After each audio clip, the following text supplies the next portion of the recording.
by Shekhar Dattatri. I was 19 when I saw my first tiger in the wild, and it was every bit as thrilling as I had imagined. I was in Kanha Tiger Reserve in Madhya Pradesh, seated on a young tame elephant that was barely 6 feet tall. The elephant and its teenage Mahat were being trained to track tigers by more experienced trackers on much bigger elephants. I sat behind the boy Mahat and hung onto a rope for dear life as the elephant struggled up a steep slope amidst thick bamboo. Suddenly, a flash of orange caught my eye. There, beside the narrow path, sat a handsome young tiger. For a heart-stopping moment, our eyes met in mutual surprise. The tiger was so close that it could have easily leapt onto our elephant and pulled us down. But it just sat there calmly, looking at us with curiosity. Then, as my elephant gave a heave and climbed to the top of the slope, the orange cat disappeared from view. Since that day, several decades ago, I have had many close encounters with wild tigers during my career as a wildlife filmmaker.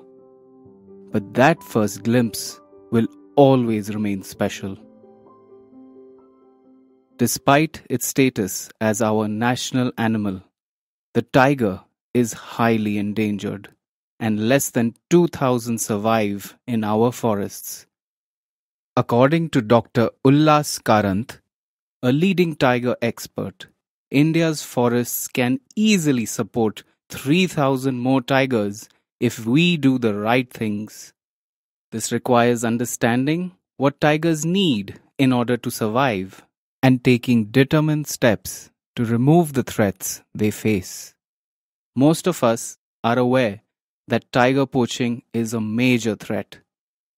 Every part of the tiger, be it its skin, bones, or body parts, is in high demand in China and parts of Southeast Asia, where the skin is used for decorative purposes and the bones and body parts are used as ingredients in traditional medicine.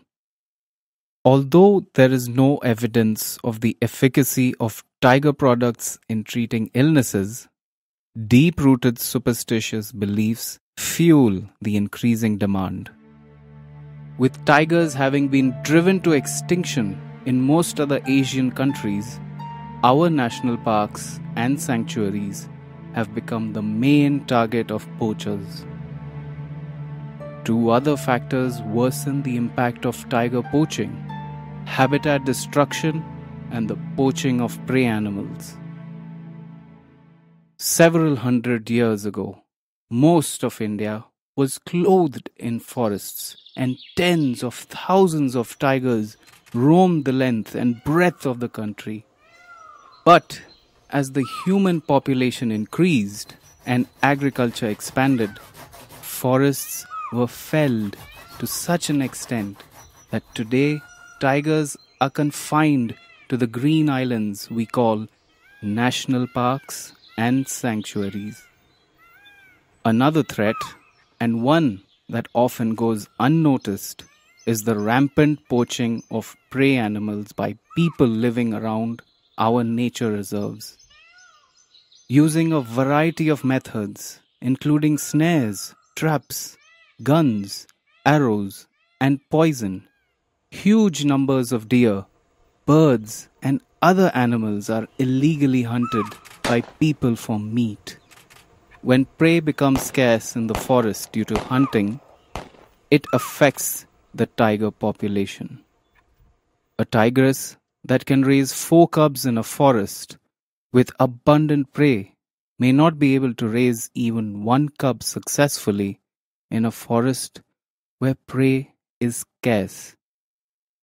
If no new tigers get added to the population, and if the ones present are hunted, the tigers in that forest will soon go extinct, as they have in some of our reserves.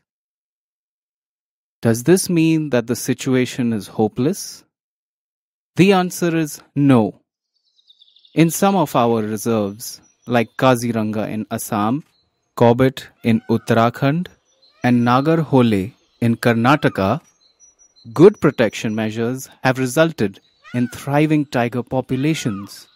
Although poaching has not been and can never be totally eliminated even in these reserves, the large number of cubs that are added to the population each year more than makes up for the few that fall prey to poachers. How is it that these reserves have succeeded in increasing their tiger populations where others have failed? It all comes down to good systems set up for protection. These reserves, and a few others like them, have many anti-poaching camps inside and on the periphery of the forest that are manned round the clock by forest guards. While some guards stay and look after the camp, others patrol the forests on foot, checking for human intruders. These foot patrols are crucial for detecting snares and traps that are set by poachers, which will not be visible if the guards just drive around the forest in jeeps. India has excellent wildlife laws that prohibit the killing of almost all species of wild animals. The problem is that, in many cases, the laws are not enforced diligently because many states do not consider wildlife protection to be very important. However, given the highly profitable nature of the illegal trade in wildlife products such as ivory, sandalwood, deer, and other wild meat, tiger skins, bones, and body parts, our wildlife can only be saved if strong measures are taken to protect our 650 or so national parks and sanctuaries. It is also extremely important for the Forest Department of each state to establish a friendly rapport with local people living on the edges of our reserves and involve them in conservation activities. Friendly informers in fringe villages can make the job of catching poachers much easier. Wildlife conservation is a complex and difficult task that can only succeed if government officials and common citizens join hands. This kind of cooperation is vital as India's wildlife treasure belongs to all of us. The tiger is a highly adaptable species that thrives in a wide variety of natural habitats and climatic conditions. All we need to do is ensure undisturbed habitat with plenty of prey, and nature will do the rest. The wonderful thing is that protection measures put in place to save tigers also benefit all the wildlife that share the tiger's habitat.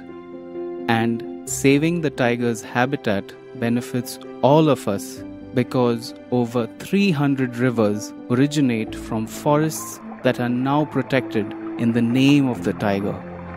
Without these rivers, we would not be able to quench our thirst or grow crops to feed ourselves.